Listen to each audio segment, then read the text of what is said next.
Hello বন্ধুরা, আজকে আমি রান্না করব হাঁসের মাংস।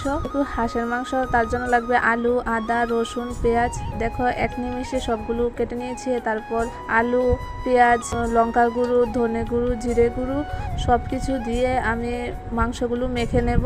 মাখা হয়ে গেলে তারপর কড়ার মধ্যে তেল দিয়ে পেঁয়াজগুলো ভাজা ভাজা করে নেব। একটু ভাজা হয়ে আসলে তার মধ্যে গরম মশলা, রসুন, আদা দিয়ে আবার একটু ভেজে নেব। ভাজার পরে মাখা মাংসটা কড়ার মধ্যে দিয়ে দেব।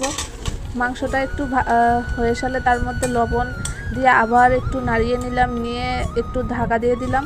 কিছুক্ষণ পর ঢাকা তুলে দেখো মাংসটার মধ্যে কতটুকু জল হয়েছে। তারপর মাংসটা এমনভাবে ভাজতে হবে যাতে মাংসটাতে তেল বের হয়। ওটা ভাজা হয়ে গেলে তার মধ্যে আমি জল দিয়ে আবার ঢাকনা দিয়ে দিলাম। কিছুক্ষণ পর আমার মাংস রান্না কমপ্লিট হলো। ভিডিওটা ভালো লাগলে অবশ্যই লাইক করে দিও, চ্যানেলটা সাবস্ক্রাইব করে দিও। আজকের জন্য টাটা, দেখা হবে নেক্সট ভিডিও।